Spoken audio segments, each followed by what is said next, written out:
So this one time I was buying Cheez-Its from a vending machine, right? So I walk up to the machine, I put my $1 bill in, and I push B2, because that's the button for Cheez-Its. And I love Cheez-Its. And I'm thinking it's going to be a good day. I'm going to enjoy this bag of Cheez-Its. And then the machine starts moving. It starts making noise. This is going to be amazing, right?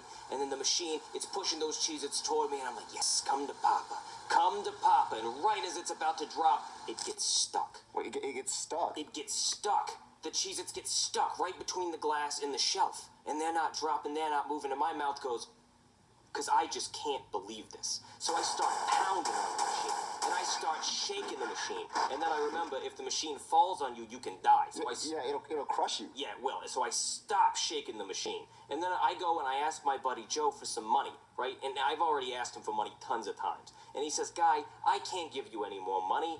You already owe me like $300. I say, Joe, it's just a bag of Cheez-Its. You know what I'm talking about, right? Just a bag of Cheez-Its. It's like $1, right? Yeah, exactly. It's just $1. So he says, fine. And he gives me $1 in quarters, okay? And I'm thinking, yes, this is perfect. I needed exactly $1. I'm going to go back to that machine. So I walk up to the machine, and I put each of those quarters into the machine. And I'm thinking, this is going to be amazing. And then, much to my surprise, the coins just drop, and they fall right into the change return slot. I'm thinking, what's going on? And then I notice the machine is broken. It doesn't even have an out of order sign on it. The change is just dropping right down. It's not even accepting coins. No, it's just accepting bills. That's right. So I don't have any more bills, and I can't ask Joe for any more money. It's not going to work. So I'm ready to give up, right? Now I'm just walking away. And then all of a sudden, I see behind me, this kid comes up to the machine, and then he puts his dollar in, and he gets 2 bags of Cheez-Its. Well, he hit B2? He hit B2, and he gets 2 bags of Cheez-Its. His bag of Cheez-Its and my bag of Cheez-Its that I paid for. Well, what'd the kid do?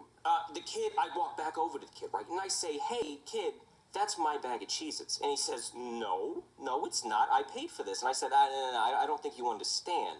You see, you paid for your bag of Cheez-Its, and you got my bag of Cheez-Its free because I already put my money in, and it didn't give it to me.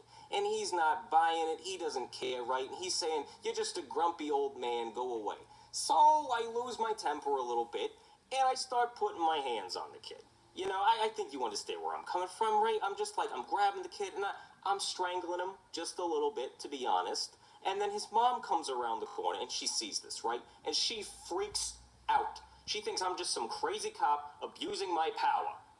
So then I have to explain to this woman, listen, you stupid punk kid stole my bag of Cheez-Its. Well, it's not his. They were yours. Exactly. And I'm trying to tell her that, but she's not buying it. She's just thinking I'm crazy, and she's not listening to anything I'm saying, right? So she decides to call my boss. Well, your boss? My boss. And so she's talking, she's like, one of your officers here is harassing my son and trying to steal Cheez-Its from him. And so I snatch the phone away from her, and I say, Chief, you know me. You know how much I love my Cheez-Its. Please tell this crazy bitch and her kid that I'm just trying to get my Cheez-Its. And he says, Guy, just leave it alone. Guy, just forget it. And I say, no. I say, no, Chief, I can't forget it. It's not even about the goddamn Cheez-Its anymore. It's about the principle of the matter. It's about the fact that this kid owes me something and he's not giving it to me. And he says, Guy, just leave right now or you're fired. So I hang up on him. And then I start to smell just a little whiff of weed on the mom, just a little bit. And then I start arresting the mom. And so then the kid goes into foster care, and guess who gets 2 bags of Cheez-Its? Who? Me. I get 2 bags of Cheez-Its. 2 delicious bags of Cheez-Its. And it's delicious, right? So I go back to my car, and I go back in, and I sit in there, and I turn on some Bon Jovi, and I'm singing while I'm eating the Cheez-Its. I'm singing, oh, we're halfway there, nom, nom, nom, nom, nom, nom, living on a prayer. I'm chugging these Cheez-Its, right? I'm just downing them, I'm pouring them right down my throat, just, like a dinosaur. I'm getting crumbs in my mustache and the seat, and I don't even care. And then, in under a minute, I've eaten the entire bag of Cheez-Its. The entire bag? The entire bag. And I start getting sad. And then I remember, I don't have to be sad. You know why? Why? Because I got another bag of Cheez-Its. So I squeeze it. I squeeze it as hard as I can until that bag pops open. And then I just pour them right down my mouth. I just start chugging those cheesy chips. And it's delicious. And I'm loving it. And to this day, that was the best bag of Cheez-Its I have